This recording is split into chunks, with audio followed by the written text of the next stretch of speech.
বাংলাদেশ নিয়ে ভারতের সাম্প্রতিক অবস্থান এবং বিশেষ করে পশ্চিমবঙ্গে বিজেপির ক্ষমতায় আসার প্রেক্ষিতে কঠোরতর অনুপ্রবেশ বিরোধী অবস্থান খুব শীঘ্রই একটি ফ্ল্যাশ পয়েন্টে পৌঁছে যাওয়ার সম্ভাবনা। ইসরায়েল যেভাবে গাজায় ব্যবস্থা নিয়েছে, বাংলাদেশে ভারতের ব্যবস্থা গ্রহণ সেই পথে হবে, এই বলে শুভেন্দু অধিকারী যে হুমকি দিয়েছেন সেটাকে কেবলমাত্র কথার কথা বা ফাঁকা বুলি হিসেবে ধরলে ভুল হবে বলে আমি মনে করি। পশ্চিমবঙ্গের রাজ্যবাসীর কাছে বাংলাদেশ থেকে মুসলিম অনুপ্রবেশ সমস্যা নিয়ে বিক্ষোভ একেবারে চূড়ান্ত জায়গায় পৌঁছেছে। সরকার সেদিকে নজর দিতে বাধ্য, আর এটা করতে গেলে দুদেশের সম্পর্ক চরমে পৌঁছতে পারে। বাড়তি উত্তেজনার কারণ বাংলাদেশের বিএনপি সরকারের চীন এবং পাকিস্তানের সঙ্গে ঘনিষ্ঠতা। এই প্রেক্ষিতে যুদ্ধের দামামা বাজছে কি না, কিংবা কতটা কাছে সেই দামামা চলে এসেছে বাংলাদেশকে ঘিরে, ভারতের সাম্প্রতিক অবস্থানকে এখন আর সাধারণ কূটনৈতিক অস্বস্তি বলে উড়িয়ে দেওয়ার সুযোগ নেই। পরিস্থিতি দ্রুত এমন এক পর্যায়ে যাচ্ছে যেখানে সীমান্ত, অনুপ্রবেশ, রাজনৈতিক ভাষ্য এবং আঞ্চলিক শক্তির সমীকরণ সব মিলিয়ে একটা সম্ভাব্য ফ্ল্যাশ পয়েন্ট তৈরি হচ্ছে। এই পরিবর্তনের সবচেয়ে বড় পটভূমি বর্তমানে পশ্চিমবঙ্গ। 2026 সালের বিধানসভা নির্বাচনে বিজেপি 207টি আসন জিতে সরকার গঠন করেছে, আর ইনফিল্ট্রেশন বা অনুপ্রবেশ ইস্যু বিশেষ করে সীমান্তবর্তী জেলাগুলোতে ছিল তাদের অন্যতম বড় নির্বাচনী ইস্যু। তার মানে খুবই পরিষ্কার, এই সরকার চাইলে হবে না। এই সরকার চাইছে তা নয়, বরং রাজনৈতিকভাবে বাধ্য হয়ে তাকে অনুপ্রবেশ বিরোধী কঠোর অবস্থান নিতে হবে। কারণ নির্বাচনী প্রতিশ্রুতি যখন নিরাপত্তা প্রতিশ্রুতিতে রূপ নেয়, যখন রাজ্যের হিন্দু জনসংখ্যার অস্তিত্বের পক্ষে বিপজ্জনক পরিস্থিতি চলে আসে, তখন সরকার সেটিকে ফাঁকা স্লোগান হিসেবে ফেলে রাখতে পারে না। আর পশ্চিমবঙ্গে বিজেপির জন্য বাংলাদেশ সীমান্ত প্রশ্ন এখন শুধু প্রশাসনিক ইস্যু নয়, এটি তাদের ক্ষমতার নৈতিক ভিত্তির অংশ। আমরা দেখেছি সরকার গঠনের পর সীমান্তে বেড়া দেওয়ার কাজ ত্বরান্বিত করতে শুভেন্দু অধিকারীর বিজেপি সরকার 45 দিনের মধ্যে বিএসএফকে জমি হস্তান্তরের কথা বলেছে এবং কাজ শুরু হয়ে গেছে। এই একটি সিদ্ধান্তই বলে দেয় যে নতুন সরকার সীমান্ত প্রশ্নকে নীতিগত অগ্রাধিকার হিসেবে দেখছে এবং বাংলাদেশ সীমান্তকে তারা এখন নিরাপত্তা রাজনীতির কেন্দ্রীয় একটা অক্ষ বানাতে চাইছে। এখন প্রশ্ন হচ্ছে, এই কঠোরতা কোথায় গিয়ে থামবে? ভারতের পররাষ্ট্র মন্ত্রণালয় 7ই মের ব্রিফিংয়ে বলেছে তাদের দৃষ্টিতে অবৈধ বাংলাদেশিদের ফেরত পাঠানোর বিষয়টি ইল্লিগাল বাংলাদেশি রিপ্যাট্রিয়েশনের প্রশ্ন। কোনো শরণার্থী যা ওই বাংলাদেশের সংসদে ওই তাদের আক্তার হোসেন পচাডিন যে কথাটা বলেছিলেন সেটা নয়।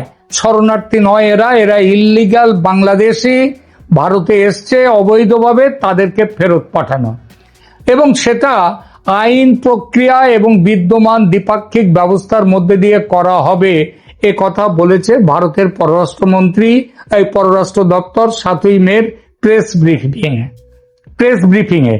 একই ব্রিফিংয়ে যদিও ভারত আরো বলেছে, আইনি পথের কথা বলছি বটে, কিন্তু গত 5 বছর ধরে অর্থাৎ শেখ হাসিনার আমলে পাঠানো 2860টির বেশি ন্যাশনালিটি ভেরিফিকেশন প্রশ্নের উত্তর আজও পাঠায়নি বাংলাদেশ সরকার।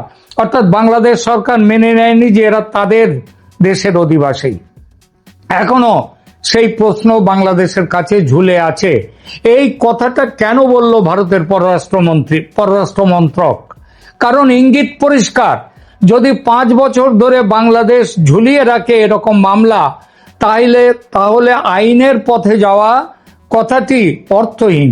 তখন রাস্তা একটাই, অবৈধদের জোর করে ফেরত পাঠাও, পুশ ব্যাক করো, কিংবা পরিস্থিতি এমন তৈরি করো যাতে এই অবৈধরা নিজেরাই বাংলাদেশে পালাতে বাধ্য হয়। যেমন গোপনে এসেছিল তেমন গোপনে চলে যাক।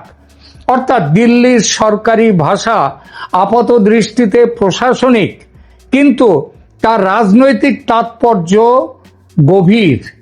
কারণ যখন একটি রাষ্ট্র বলে যে অবৈধ অনুপ্রবেশকারীদের ফেরত পাঠানো হবে এবং সেটি দীর্ঘদিনের ঝুলে থাকা যাচাই প্রক্রিয়ার দোহাই দিয়ে বলা হয়, তখন বোঝা যায় রাষ্ট্র কেবল আইনি প্রক্রিয়ার মধ্যে থাকবে না, রাষ্ট্র বার্তা দিচ্ছে তাদের জোর করে পাঠানো হবে।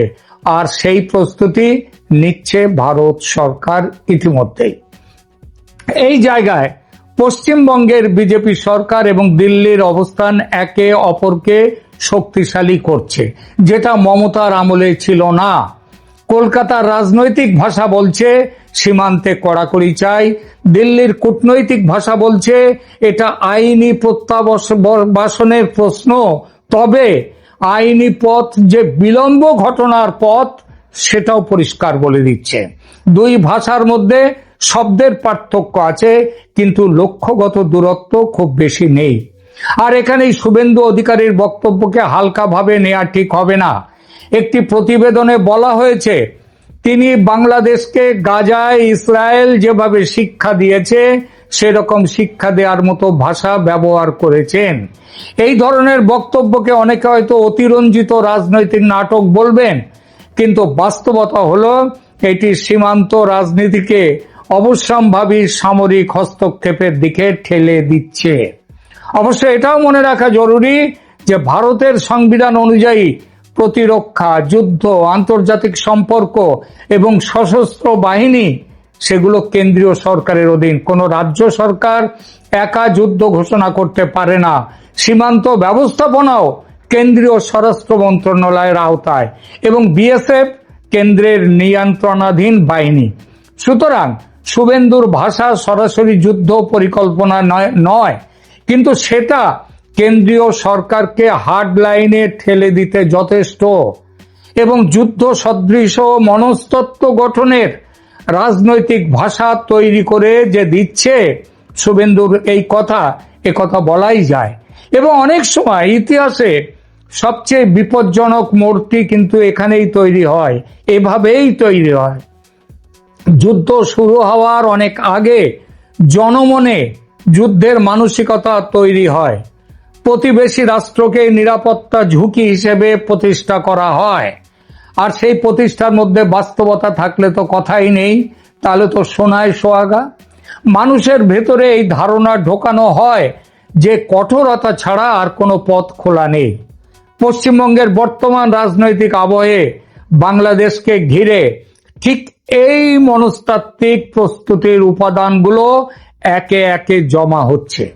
আর বাংলাদেশের এক বড় রাজনৈতিক শ্রেণীর মানুষের তীব্র ভারত বিরোধী ও হিন্দু বিরোধী হুঙ্কার এবং বিএনপি সরকারের সেই হুঙ্কারে মৌন মদত দেয়া, এই ব্যাপারে ভারতের জনমনকে আরো বিদ্বেষপূর্ণ করে তুলছে বাংলাদেশের প্রতি। তবে এখানে একটি সতর্কতা দরকার। পশ্চিমবঙ্গের সব মানুষ যুদ্ধ চায় বা সবাই বাংলাদেশকে শিক্ষা দিতে প্রস্তুত, এভাবে বললে বিশ্লেষণ দুর্বল হয়ে যায়। তবে বলা যায় অন্তত এই নির্বাচনে বিজেপির এই দাবির সপক্ষে পশ্চিমবঙ্গের মানুষ যেভাবে বিজেপির পাশে এসে দাঁড়িয়েছে, তাতে বলা যায় অধিকাংশ মানুষ পশ্চিমবঙ্গের তারা বাংলাদেশকে শিক্ষা দিতে প্রস্তুত, যুদ্ধের জন্য প্রস্তুত। যদিও এই বিশ্লেষণ দুর্বল, তবু সঠিক কথা হলো অনুপ্রবেশ প্রশ্নে পশ্চিমবঙ্গের এবং ভারতের উদ্বেগ, ক্ষোভ ও পরিচয় ভিত্তিক রাজনীতি, অর্থাৎ ধর্মীয় পরিচয় ভিত্তিক রাজনীতি, এই তিনটিকে বিজেপি সফলভাবে বড়সড় একটা জন ইস্যুতে পরিণত করেছে। বিশেষ করে সীমান্ত ঘেঁষা, আসনগুলোতে তো বটেই। এই রাজনৈতিক আবহই সরকারকে আরো কঠোর লাইনে যেতে উৎসাহিত করছে। বাংলাদেশের জন্য ঝুঁকি আরো বাড়ে যখন সীমান্ত প্রশ্নের সঙ্গে মতাদর্শগত উত্তেজনা যুক্ত হয়। ভারত আগেই বাংলাদেশে extremist religious and political rhetoric, অর্থাৎ ধর্মীয় এবং রাজনৈতিক সেটা উগ্রপন্থী উস্কানিমূলক বক্তব্য এবং বাংলাদেশের সংখ্যালঘু হিন্দুদের, সংখ্যালঘু সম্প্রদায়ের নিরাপত্তা নিয়ে উদ্বেগ জানিয়েছে বারবার। ভারত বারবার আরো বলেছে বাংলাদেশের কিছু এক্সট্রিমিস্ট এলিমেন্টস ভারত বিরোধী ফলস ন্যারেটিভ তৈরির চেষ্টা করছে, আর বর্তমানের বিএনপি সরকার সেই চেষ্টাকে, সেই ন্যারেটিভকে চেপে দেওয়ার বদলে তাদেরকে উস্কানি দিয়ে চলেছে। অর্থাৎ দিল্লির চোখে সমস্যা শুধু অবৈধ অনুপ্রবেশ নয়, সমস্যা হচ্ছে সীমান্তের ওপারে কি রকম রাজনৈতিক পরিবেশ তৈরি হচ্ছে সেটা। ভারতীয় নীতি নির্ধারকদের মধ্যে এই ধারণা আরো শক্তিশালী হচ্ছে দিন দিন যে বাংলাদেশে ভারত বিরোধী বক্তব্য বাড়ছে, হিন্দু বিরোধী মানসিকতা বাড়ছে, আর সেখানকার সরকার সেটিকে যথেষ্টভাবে নিয়ন্ত্রণ করতে পারছে না বা ইচ্ছা করেই করছে না। তাহলে সীমান্তে সেজন্যই কঠোরতার জন্য ভারতের রাজনৈতিক ও কূটনৈতিক যুক্তি আরো শক্তিশালী হবে। আওয়ামী লীগ ফিরে আসুক, কিন্তু আওয়ামী লীগকে ফিরে আসা নয়, তাকে আরো বিসর্জন দেওয়ার ব্যবস্থা করেছে বিএনপি সরকার। দিল্লি সবসময় একটা প্রশ্ন করে, ঢাকায় যে শক্তিই থাকুক তারা ভারতের নিরাপত্তা স্বার্থ, সংখ্যালঘু নিরাপত্তা, সীমান্ত স্থিতিশীলতা এবং আঞ্চলিক ভারসাম্যের প্রশ্নে কতটা নির্ভরযোগ্য। এই নির্ভরযোগ্যতা আশা করে বিএনপির তারেক রহমানকে ভারত সমর্থন জানিয়েছিল, কিন্তু এখন যখন সেই নির্ভরযোগ্যতা নিয়ে সন্দেহ বাড়ছে, তখন সীমান্ত ইস্যু খুব দ্রুত বৃহত্তর ভূ রাজনৈতিক অবিশ্বাসে রূপ নিতে শুরু করে দিয়েছে।